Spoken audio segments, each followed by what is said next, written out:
Okay. We were talking about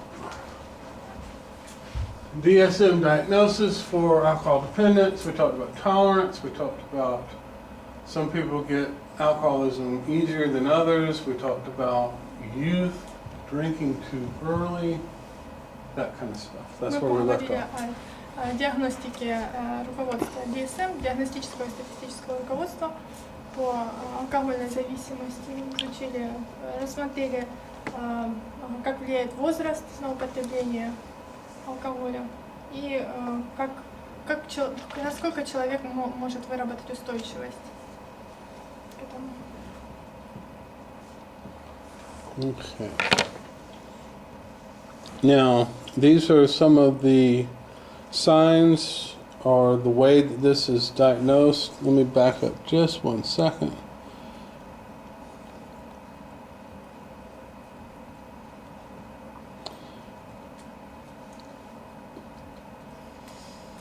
All right, it needs to have at least 3 of the following within a 1 year period. Tolerance, withdrawal is a group of symptoms that occur upon abrupt discontinuation or decrease in intake of medications or recreational drugs. Запишите второй признак – абстинентный синдром. Какой? Абстинентный синдром или синдром ломки, если вы слышали. Абстинентный. Where'd you get that from? Abstinence syndrome. From the glossary. I don't see it there. Yeah, it's the same from the glossary. Так, абстинентный синдром. То есть это группа симптомов,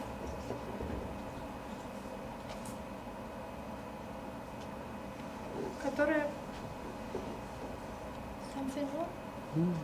Группа симптомов, которые появляются в результате резкого прекращения потребления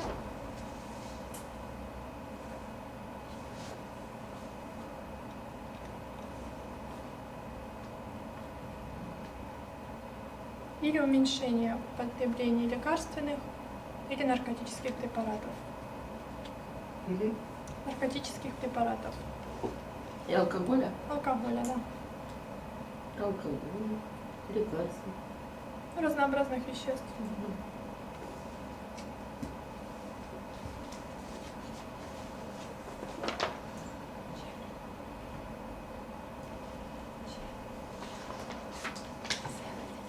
There's no need to whisper. They can see your lips move. Yes, fine. Thank you, dear. I will go to the next. All right. Take in greater amounts over a longer time, of course, than intended. Drinking more or using more than they had planned on. То есть третий признак – это употребление вещества, взятого в большем количестве. Или дозировка. Да, или в течение более длительного времени, чем предназначалось.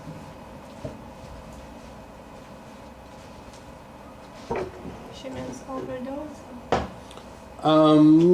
It can be considered overdose, but Или дозировка. I'm just going to have a couple of beers when I get off work.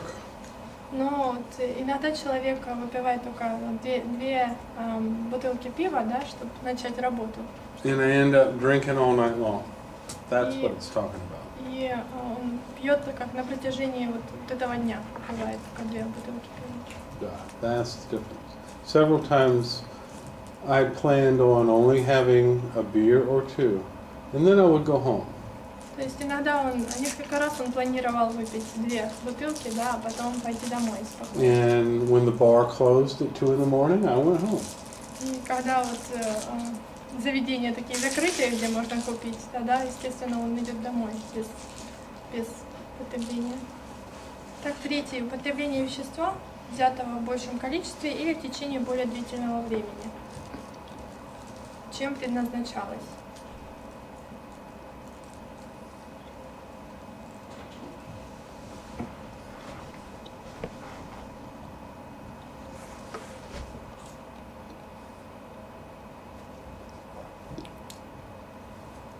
Also, just going to drink this weekend, Monday morning I won't drink anymore. Это так же самое, как употреблять, вот, допустим, на выходных. В понедельник человек не будет употреблять, только вот на выходных. You know, the wife's Это он leaving. выпьет из-за понедельника, да? Воскресенье. She told that the person will drink and for the Monday. Mm-hmm. My wife's leaving town for a week. As soon as she gets home, I'll quit drinking. То есть, когда наших близких и знакомых родственников, допустим, жены, да, нету дома, тогда человек употребляет. Mm-hmm. Next. 4-й пункт. Desire or unsuccessful attempts to cut down or control use. 4-й признак – это желание или неудачные попытки.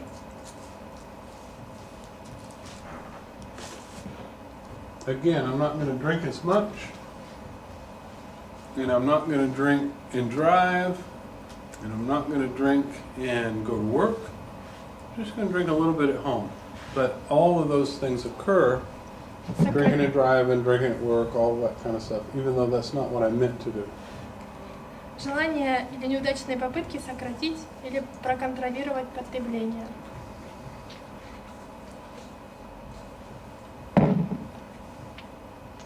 То есть Чип говорит, что он не собирается, да, садиться за руль и, или приступать к какому-то виду деятельности, просто вот выпить, да, употребить алкоголь.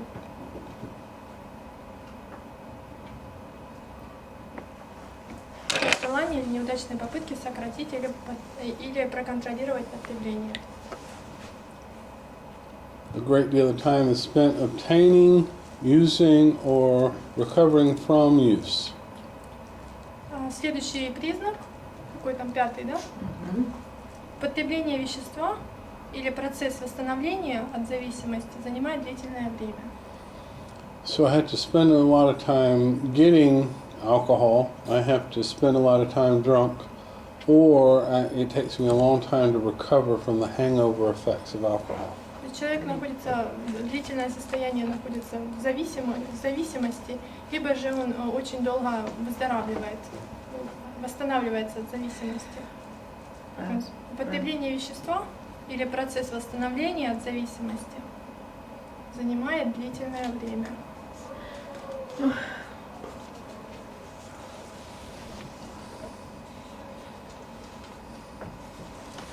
Social, occupational, or recreational activities are given up or reduced. Так, 6-й признак, которым можно поставить диагноз алкогольной зависимости, это процесс прекращения или уменьшения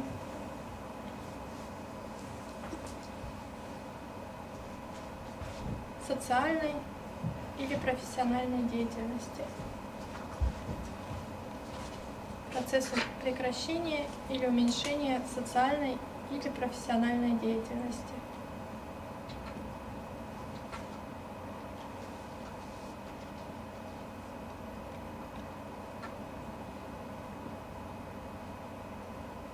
Был 6-й признак. Okay. I don't go out anymore because I need to stay drunk. То есть он больше не употребляет, потому что ему нужно остановиться человеку. I don't work as much, or if I'm working for myself, I certainly don't do as much because I need to stop and drink. То есть у человека у человека уменьшаются какие-то социальная какая-то деятельность, и поэтому он начинает употреблять. And I don't do the things that I used to do for fun because I need to spend time drinking. Человек не проводит время вот как хобби, да, у него какие-то виды деятельности, там любимые, да, занятия, и по той причине, что он употребляет алкоголь. Все запущено. Да. All right, continued use despite knowledge of physical or psychological hazards. Problems? What did we say? Damage. Damage to follow. Так, длительное употребление, 7-й, да? да. Длительное употребление, несмотря на знание физического или психологического вреда, который может последовать за ним.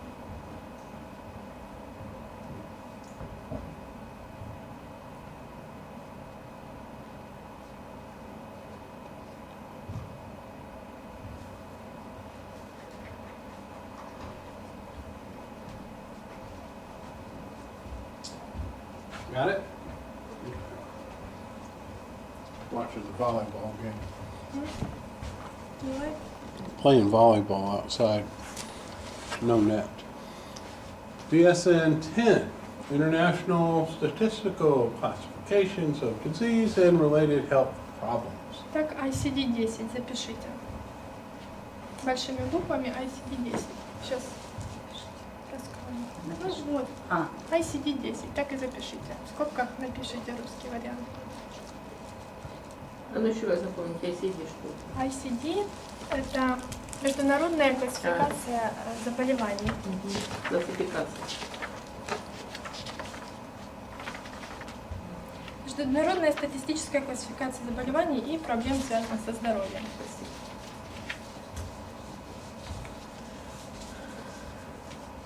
Now, we talked about this last week.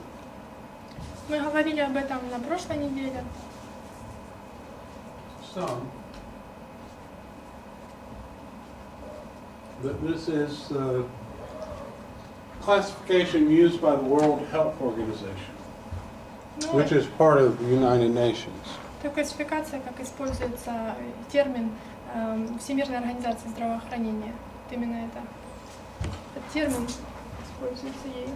And the 10 simply means this is the 10th time it's been revised. То есть и цифра 10 в этом названии значит 10-я поправка. Всемирная организация.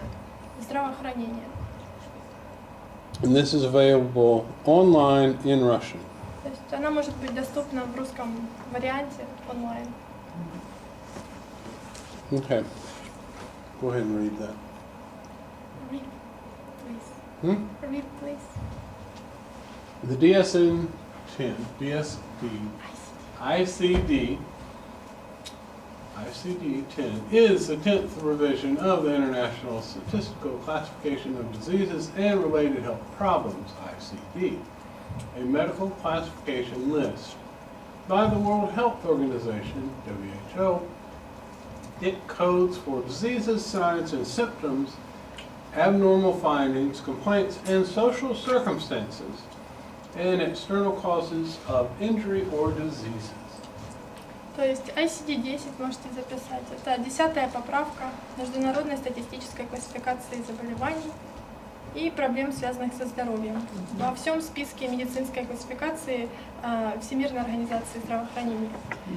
И в свою очередь она содержит список, специальную кодировку всяких разнообразных заболеваний, признаков, симптомов, патологических результатов, исследования жалоб, социальных обстоятельств и внешних причин повреждений и нарушений заболеваний.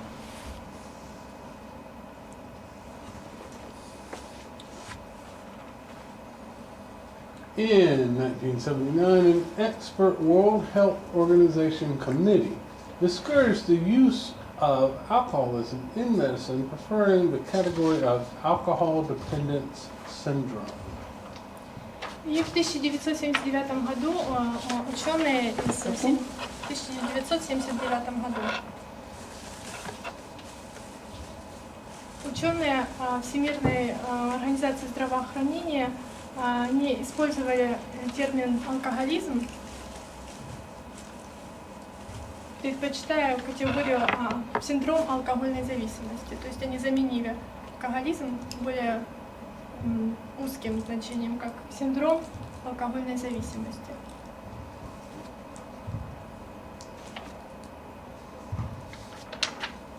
Синдром, то есть повторение, да? Syndrome, it means repetition. No, syndrome means like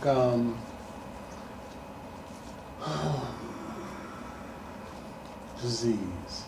Как заболевание. For lack of a better term, that's kind of what it means.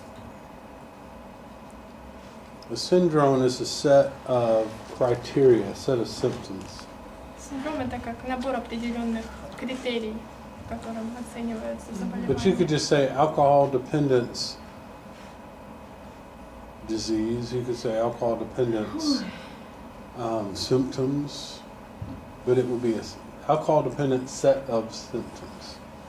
Также вы можете заменить это как алкогольная зависимость, симптомы алкогольной зависимости. Вместо синдрома можете употребить симптомы алкогольной зависимости или заболевания алкогольной зависимости вместо синдрома.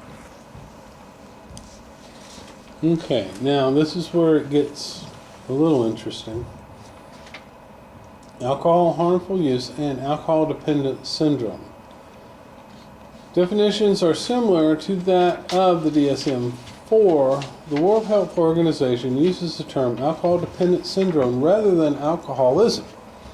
The concept of harmful use as opposed to abuse was introduced in 1992's ICD-10 to minimize underreporting of damage in absence of dependence. The term alcoholism was removed from the ICD between the ICD-8 and ICD-A8 and the ICD-9.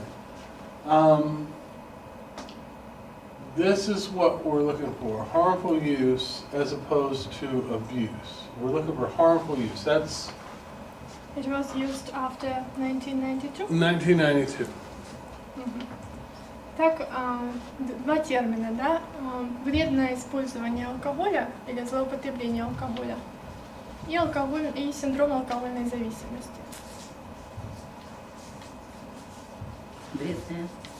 Вредное использование или употребление алкоголя.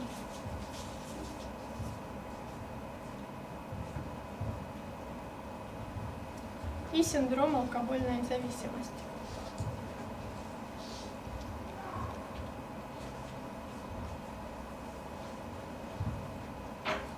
Определения этих терминов, они подобны диагностическому руководству, как там указано в этом руководстве. Но также Всемирная организация здравоохранения использует термин синдром алкогольной зависимости вместо самого термина алкоголизм. И само название «вредное использование алкоголизма» оно было предложено в 1992 году и используется больше вредное использование алкоголя, чем злоупотребление.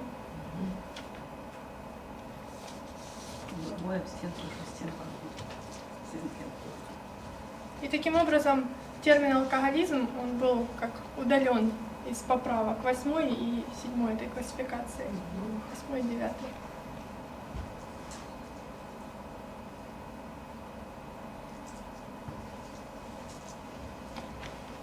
Ready?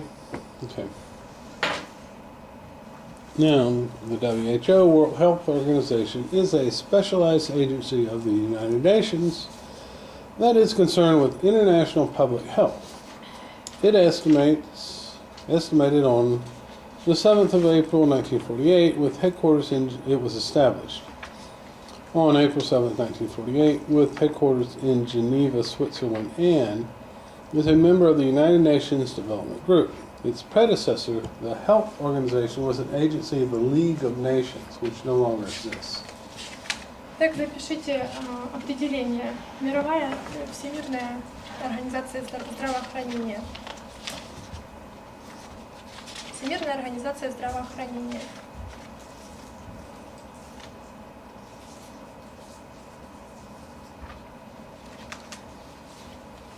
Это специализированная организация, созданная Объединенными Нациями. ООН, да.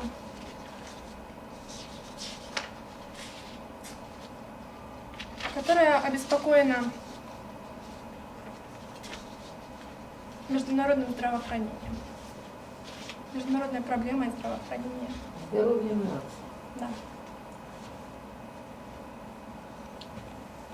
Она была создана 7 апреля 1948 года Ух ты. в Женеве. Ее центр находится в Женеве, в Швейцарии, и является как членом Объединенных Наций, группы Еще Объединенных раз, когда Наций. она была? 7 апреля 1948 года. Меня еще не было. Она уже была на подходе.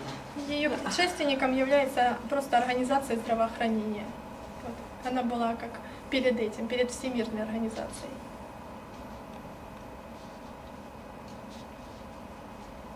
It's been around a long time. That's the point of all this. Прошло очень много времени с того момента. A lot of doctors studying international for a long time. Y'all been around a long time too? Is Стася that what you тогда said? была Зачатие. зачатие. She told that she wasn't this. She wasn't born yet. You weren't born yet? Yeah. Хорошо. In the plan only. Хорошо. I was about to say the same thing. All right, World Health Organization estimates that there are 140 million people with alcoholism worldwide. Итак, Всемирная организация здравоохранения насчитывает 140 Она миллионов пишется людей. как-то сокращенно. ВОЗ. Всемирная организация здравоохранения, да, ВОЗ. ВОЗ. 3 большие. Now, I thought that was a small number. Насчитывает около 140 миллионов людей, имеющих проблему алкоголизма. I mean, there's 40 million, 48 million people in this country. Hello. There's 48 million people in Ukraine. Это 48 миллионов людей в Украине, 152 million in 100%. Russia. 100 миллионов, 100 тысяч людей в России. So that's almost 200 million right there. То есть это 140 миллионов вообще во всей. Yeah. And I figure half of them are alcoholic. То В есть Америке все нету. они- in America 300 million in alcoholic, or 300 million in America, 30 million alcoholics. 300 миллионов в Америке. 300. 300, да. Yeah. Что больше, чем в России. It's much more than in Russia. No. Much more in Russia. Less? It's more in Russia.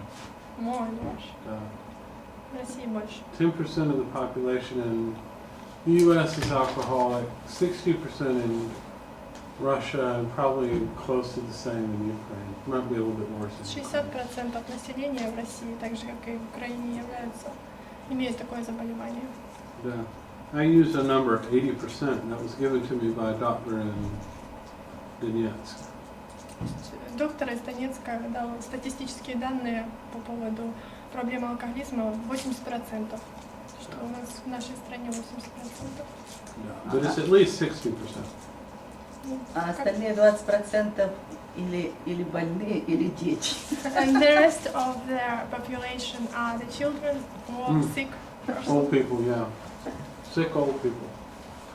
Da? Okay, American Medical Association supports a dual classification of alcoholism to include both physical and mental components. Biological mechanisms that cause alcoholism are not well understood. Американская медицинская ассоциация, она поддерживает как двойную классификацию алкоголизма, которая включает в себя как физические, так и умственные компоненты. И биологические механизмы, которые вызывают алкоголизм, зависимость алкоголизма, еще неизвестны, еще не изучены хорошо.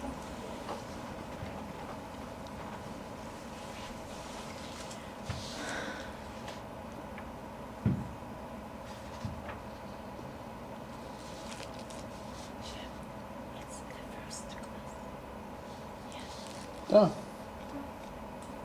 That's what I told you last night. A lot of the same information because not everybody takes the first class and the second class.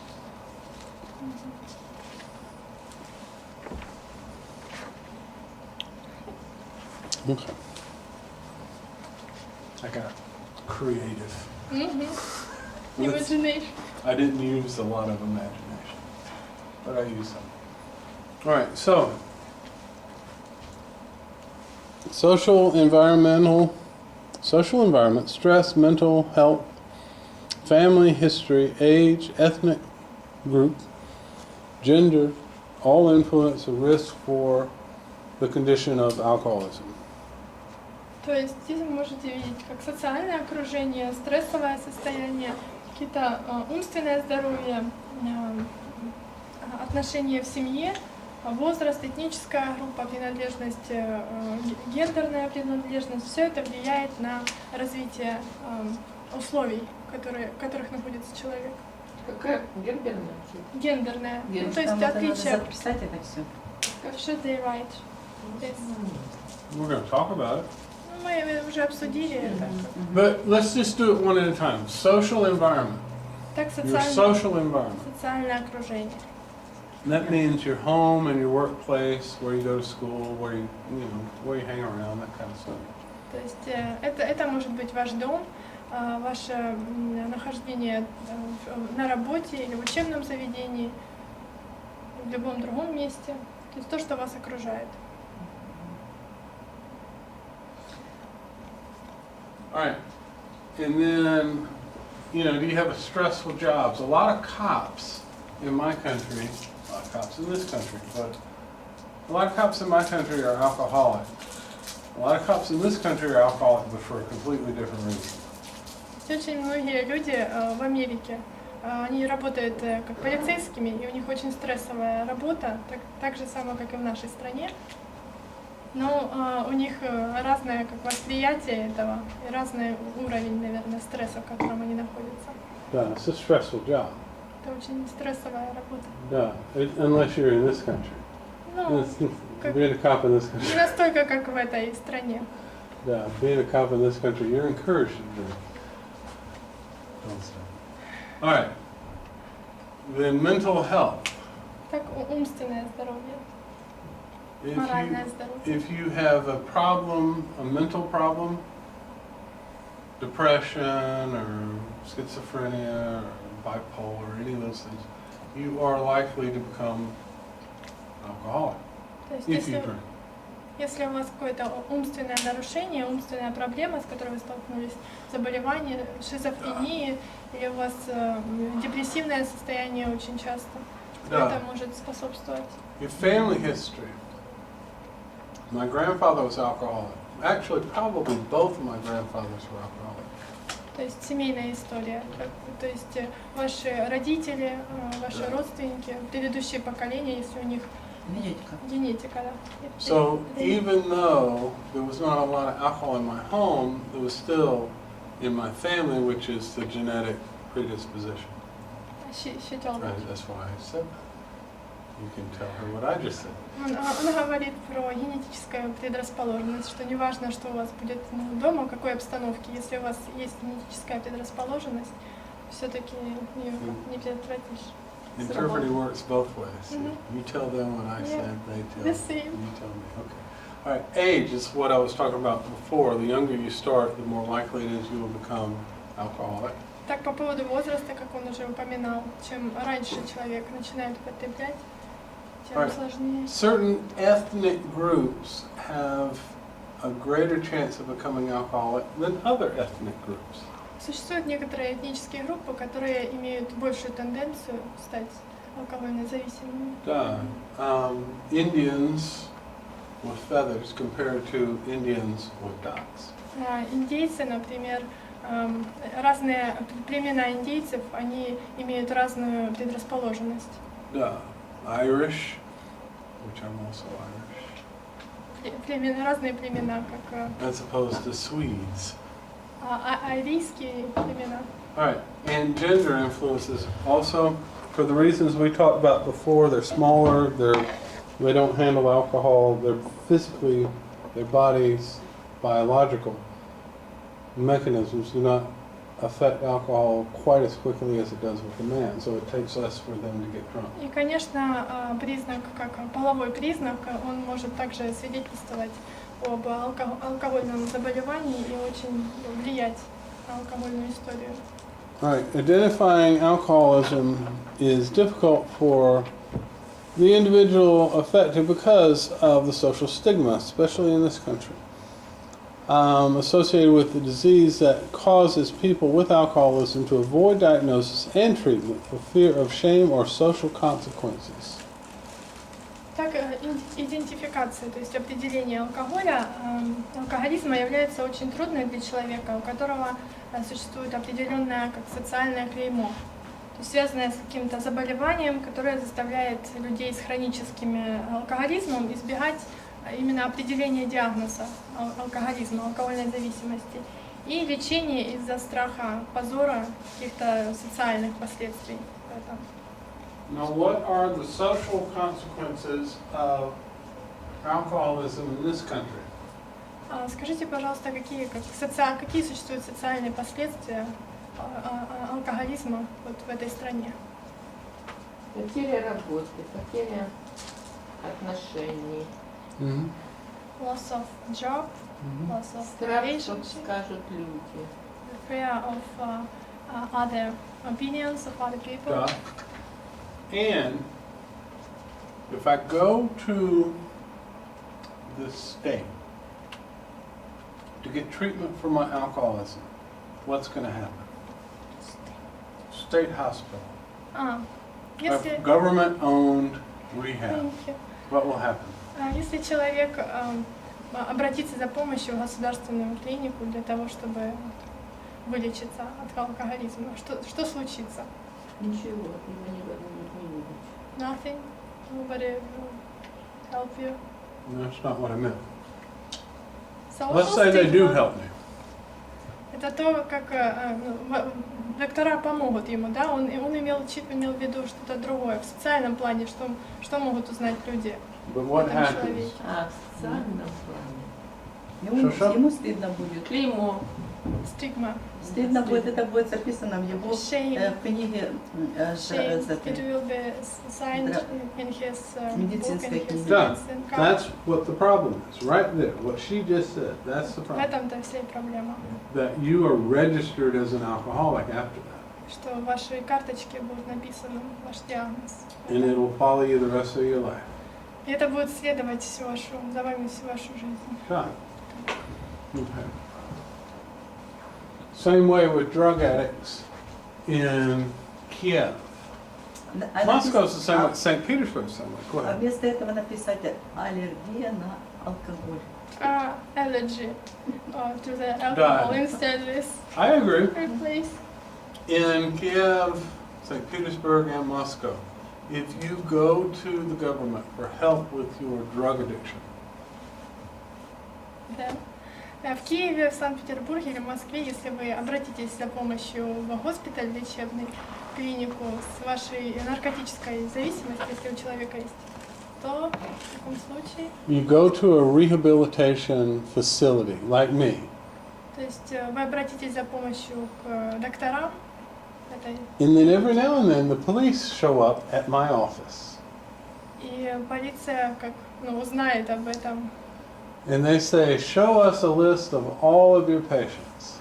То есть полиция проверит всех пациентов, то есть список всех пациентов у этого определенного доктора.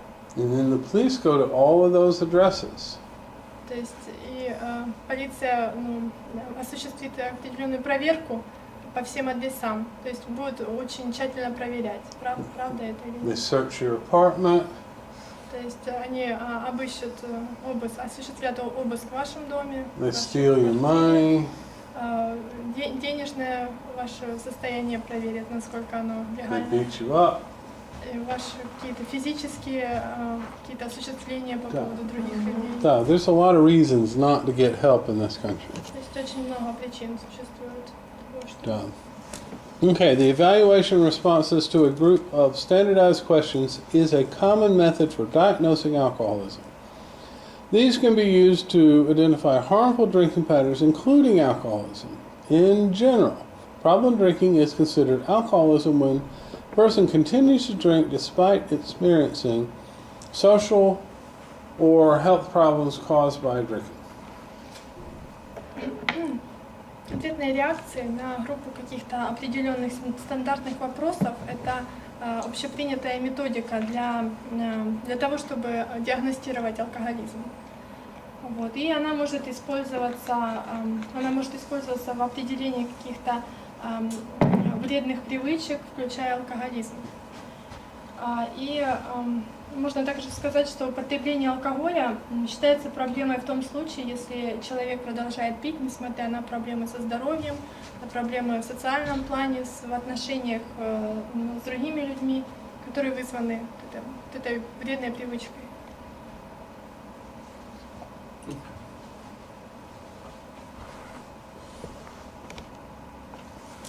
Now, this was a question at the retreat. Это вопрос был в реабилитационном How big is a drink? центре. How much alcohol is in a drink? Сколько алкоголя человек может выпить? Okay. Because one of the tests that we're going to use in just a minute talks about having 3 or more drinks. And the question was, how much alcohol is in a drink? How big is the drink? That kind of stuff. You mean beverage? Or no, drinking beverage? Drinking a beverage. Типа имеет в виду, сколько алкоголя содержится в напитке, в алкогольном напитке. So, for what we're going to do, I want you to think of one drink as containing 1 ounce of alcohol. 1 ounce of alcohol is actually 29.5 milliliters. То есть один напиток определенный, или какая-то стандартная бутылка содержит 29,5 миллилитров унц. What? Ounce. It's a volume of liquid. An ounce То есть is 29.5 milliliters of liquid. То есть в одном 29, в одной определенном единице измерения содержится 29,5 миллилитров алкоголя. То есть, наверное, это процентное соотношение, так поняла, сколько содержится. Когда я работала в свое время на заводе шампанских вин, то мы учили виноделие. When she worked at her plant with champagne, they were studying how to make wines. То говорили спиртозности, зависимости спиртозности зависит от какого-то стандарта вина или водки, это объемных процентах. She told about some part of ethanol in some liquid. В спирте 96 объемных процентов. So, in the ethanol contains 96%. Водка там 40%. Vodka, do you know vodka? I do. We're going to talk about all of this in just 1 second. Вино, 40%. вино, если это сухое вино, 9-12%. And 9-12% if it is dry wine. Если это крепленое, то до 30%. It is strong wine, 15-20%. 30%. Да. Объемных процентов называется, объемных процентов. Спасибо. Вас Квас Классно. 0.5% to 1.2%. 5. Да. То есть Один, квас содержит, да, два. от 0,5 до 1,2. But they don't empty these. They don't empty them until winter time. То есть они как развозят его определенное количество времени, какой-то сезон.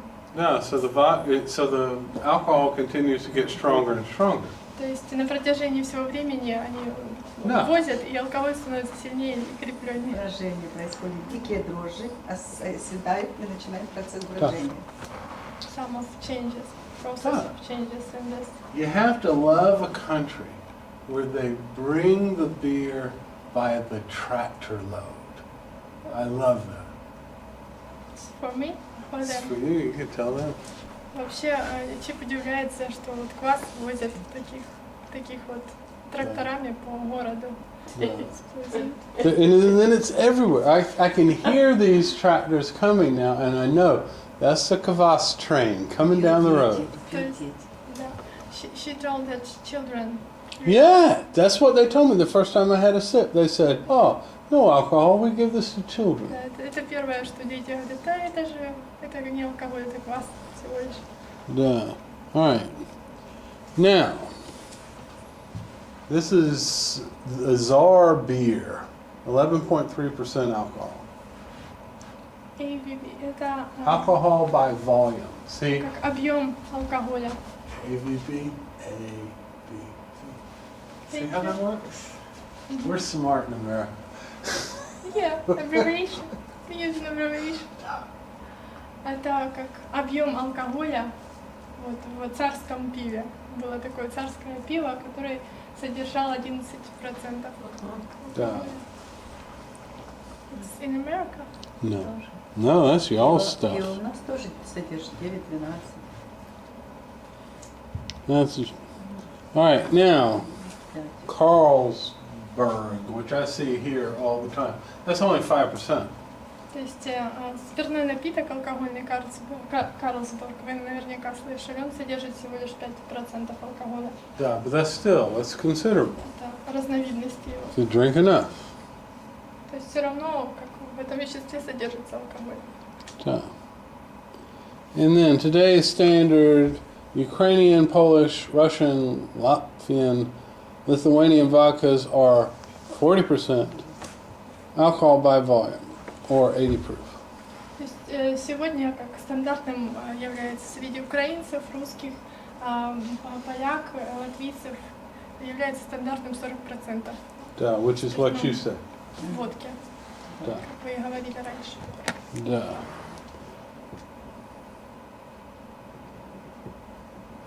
All right, now, this is, what is this? Что это такое? What is this? Аппарат. Some apparate? For? Some mechanism? For making alcohol. Самогонный аппарат. Самогонный аппарат. Hand making alcohol. All right, this is in Ukraine. Это как украинский. Ну да. Duh, this is Ukrainian. В Украине. All right, this is in my country. Вот так выглядит такой аппарат в его стране. Same thing. То же самое. Around the world. Совершенствованное, наверное. Duh. This is made for vodka. This is made for whiskey. То есть то для изготовления водки используется, а это Да. для изготовления... Vodka, whiskey. Vodka, whiskey. Там нас основа чего была? In Ukraine, the basis of what? Нас картошки делают. Potato. Potatoes. Potato. Да. Да, с картошки. Sometimes grain, but usually potatoes. Sometimes grain like wheat. Обычно из картофеля. Ржи. Now this is corn. This is corn liquor То есть это как зерно. in America. Corn liquor. Да, в Америке. Yeah, and it's clear. Как основное, Варенье. ну, очищенное. Очищенное. Okay. Гороху, варенье. Now the way they'll make it. Pea from the pea. Виноград. She said about the pea, Pea. to make from the pea. Corn. Yeah, Pea. pea. P-E-A. Corn. Okay. It's not a pea. It's corn. Okay. Corn's like a pea's like a bean. Never heard of making Bean, whiskey from that. I'm okay. sure it works. All right, but what they'll do to make it brown, because some whiskeys, most bourbons and whiskeys are brown, they take a wooden barrel. This is not what this is for. What's going on? There's ice inside this barrel. Ice in the Для barrel. того, чтобы затемнить, да, виски, оно обычно темного цвета, в этой бочке содержится лед And you внутри. see this copper cable, this copper Это pipe here? трубочка, которая связывает All right. аппарат. It comes in the back and it circles around inside, and this is actually it coming out here. То есть она позволяет как перемешивать специальная препарат. И таким образом вот, получается, So they fill this full of ice. они наполняют, бочка наполняется. So the и pipe после- goes through the ice to cool it down. Для того, чтобы охладить, чтобы была охлажденная виски, Да. они используют. Because when they boil Yeah. this stuff, you've got mash in here. Mash meaning the corn that's fermenting. It's got a little yeast in it, and the yeast produces. Do you know what yeast is? Yeast is what you make bread from. Yeah. Okay. When yeast go to the bathroom, they produce alcohol. So you're drinking pee, Мгм. different kind of pee, from a yeast, from a little microbe. Мгм. Okay, explain that. And that's all in here. Yeast with corn, and the corn produces the sugar, and the yeast is eating the sugar and turning the sugar into alcohol. То есть в этих, как в этом аппарате, в этих первой и во второй бочке, связанная между ними трубкой, содержится зерно внутри. Оно не совсем очищенное, проходит сквозь эту трубку, сквозь этот препарат, он проходит определенный процесс очищения. Таким образом получается виски. So you let the mash sit for a while, and let the yeast eat it up and turn it into sugar. То есть через определенное время выделяется какое-то вещество, сладкое даже вещество, которое также содержится в виске, небольшой процент. Да. Называется инвертный сахар, который находится Inverted внутри, sugar. внутри этого Yeah, she зерна. knows this. зерна. And so that's what's going on in here, just like when you make the wine. Да, это подобно, как вы делаете вино. But the то же difference самое is, методика. we let that sit for a while and let the yeast eat it, and then we boil it. То есть мы позволяем этому отстояться, да, пройти какой-то процесс, а затем перейти к следующему этапу. So you boil it, and you see, this is just a corn cob, a piece of wood stuck down in a hole to let the pressure off. If it builds up too much pressure, instead of exploding, that pops out. То есть есть также еще содержится какой-то предохранитель, который предохраняет, запрещает от внезапного взрыва. So there's all this steam building up in here from this stuff boiling. То есть в этой бочке, да, в этом объемном цилиндре находится все вещество, которое обработалось, да, перебродилось из первой. So the steam comes down through here, goes through that copper cable, cools off, condenses to liquid, and comes out here. То есть вещество попадает в самый последний этап, проходит, когда этап охлаждения проходит, и таким образом происходит производство виски. That's what my relatives used to do for a living. Some of Таким my образом родственники Чипа, как он рассказывает, Yeah. All right, now the audit изготавливали. alcohol screening test. Так, тест по определению алкоголя, screening. To determine whether someone is alcoholic or not. То есть тест, который определяет наличие алкоголя в человеке или наличие зависимости алкоголя. Alcohol use disorders identification test. То есть тест по использованию алкоголя с последующими нарушениями. And what this does О чем этот тест? is it helps you to determine whether your client or your loved one or you are alcoholic. Этот тест позволяет вам определить, имеет ли человек зависимость или алкоголь содержит ли его. Now it uses the same criteria that we've been talking about from the DSM and the ICD. То есть это как то же самое критерии, как мы говорили о другом, о руководстве, как Okay. оно предлагает нам свое. Now you remember we talked about one drink is 1 ounce. Вы помните, мы говорили о том, как один алкогольный напиток может иметь вещества, как и другого. 29.5 milliliters. 12 миллилитров было содержание алкоголя в Okay. данном. So how often do you have a drink containing 29.5 milliliters of alcohol? Как часто вот человек покупает, да, человек употребляет какой-то напиток, который содержит определенный 12,5% алкоголя? Это примерно пиво, да? Или сухой Like a лимон. beer. A beer, if it's 10 ounces, Если в пиве содержится 10% примерно. and